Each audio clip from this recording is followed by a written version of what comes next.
Saudara-saudari, marilah kita mendengarkan renungan dengan judul Gereja Induk Basilik Agung Lateran yang berdasarkan pada Injil Yohanes bab 2 ayat 16 dan 17.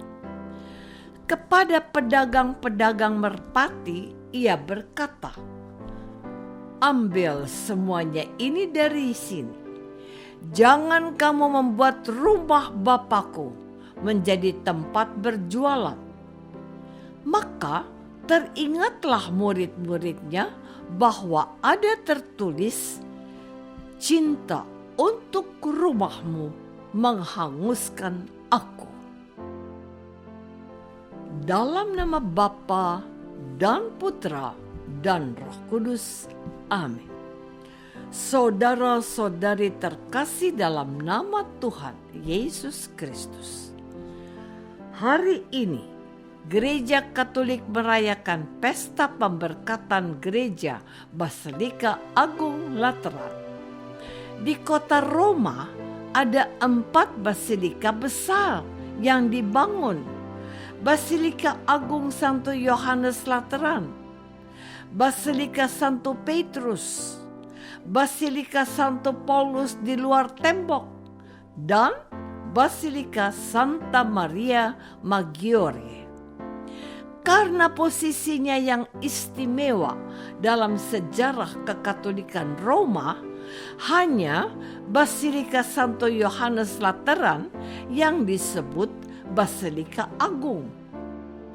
Di Basilika Agung ini terdapat katedra atau tahta uskup agung Roma.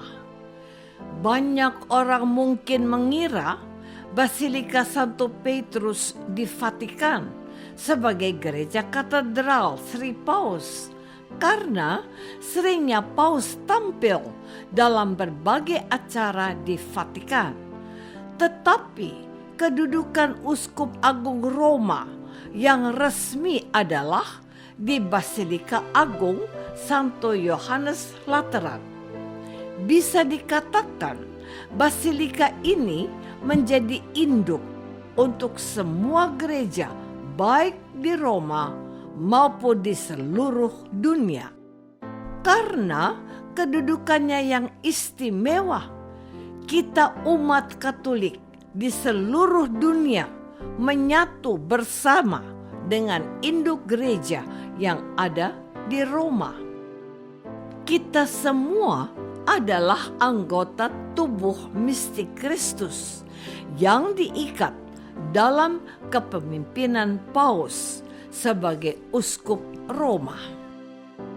Saudara-saudari terkasih, dalam Injil yang kita dengar pada hari ini, Tuhan Yesus melakukan tindakan simbolik untuk mengembalikan roh gereja sebagai tempat bertemu antara manusia dan Tuhan.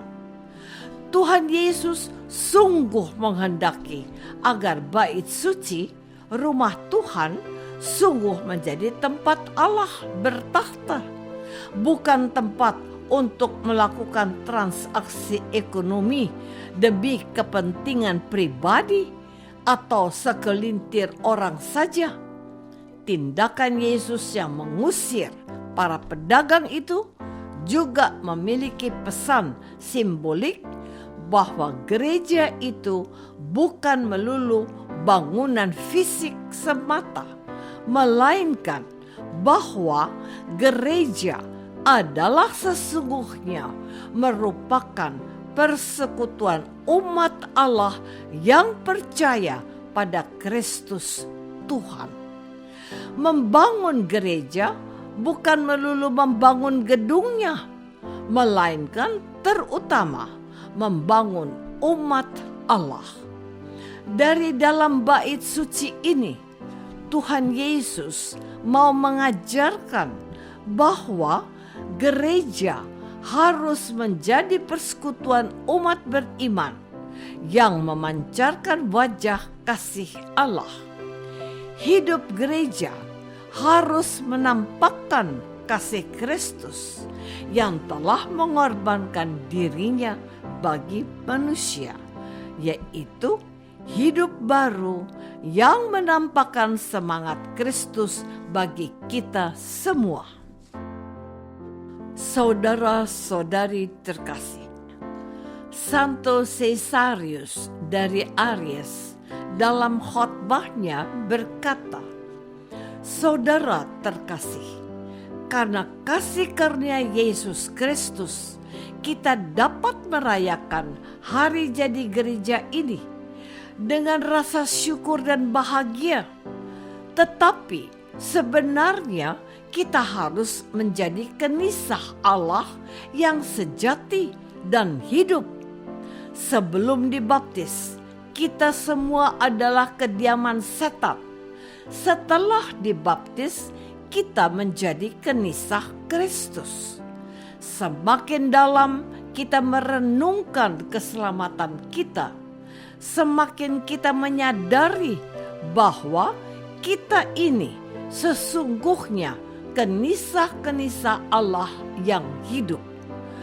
Tuhan tidak hanya hidup di dalam kenisah buatan manusia yang dibangun dari kayu dan batu, melainkan lebih-lebih tinggal di dalam jiwa yang diciptakan menurut citra Allah. Gereja yang dibangun dengan tangan ahli bangunan sendiri. Itulah sebabnya Santo Paulus berkata, bait Allah itu suci dan kamulah bait Allah itu. 1 Korintus bab 3 ayat 16 dan 17. Oleh karena itu, pada hari yang berbahagia ini, kita merayakan induk dari semua gereja di seluruh dunia ini dengan hati yang gembira. Pesan yang dapat kita petik dari Injil hari ini bahwa kita tidak boleh merusak bait suci Allah yang hidup dalam diri kita dengan perbuatan dosa yang mendukakan hati Allah. Bait Allah ini suci. Artinya apa? Janganlah kita mencemari jiwa kita dengan kotoran dosa. Inilah yang dikehendaki oleh Tuhan Yesus ketika Ia berkata, "Jangan kamu membuat rumah Bapakku menjadi tempat berjualan." Rumah Bapa, bait suci, atau kita menyebutnya gereja, adalah tempat Allah hadir dan menyapa umatnya dari waktu ke waktu. Dalam gereja diperdengarkan firman Allah, terutama Injil suci. Di dalam gereja kita mengenangkan dan menghadirkan kembali pengorbanan Tuhan kita Yesus Kristus dalam perayaan Ekaristi. Daripadanya kita semua dikenyangkan oleh sabda dan tubuh serta darahnya, agar kita menjadi kudus seperti Bapaknya yang di surga adalah kudus. Saudara-saudari terkasih, setiap kali kita merayakan Ekaristi Kudus, dalam doa syukur agung, kita mendoakan persekutuan umat Allah yang digembalakan oleh Bapak Suci di Roma dan dibantu oleh Bapak Uskup di tempat kita masing-masing. Pesta gereja atau Basilika Agung Santo Yohanes Lateran yang merupakan katedral Uskup Agung Roma dan sekaligus Paus atau Bapak Suci ini mempersekutukan seluruh umat Katolik di seluruh dunia. Pesta ini mengingatkan kita sebagai umat Allah yang satu. kudus, katolik, dan apostolik. Pesan penting yang diwartakan pada hari ini agar kita memelihara kesucian gereja, baik itu gedungnya, tetapi terutama semua anggotanya, yaitu kita, agar memelihara hidup suci seturut kehendak Yesus, mendengarkan firman-Nya, dan melaksanakan kehendak Bapanya dalam kesetiaan yang teruji baik dan benar. Selamat pesta. Apakah aku sebagai anggota gereja sudah memelihara hidup suci untuk memuliakan nama Bapa di surga? Marilah kita berdoa. Bapa yang maha baik, kami bergembira bersama Bapa suci, para uskup, imam, dan seluruh umat Allah atas pesta Basilika Lateran. Mampukanlah kami untuk memelihara hidup suci yang berkenan di hati-Mu demi Kristus, Tuhan dan pengantara kami. Amin.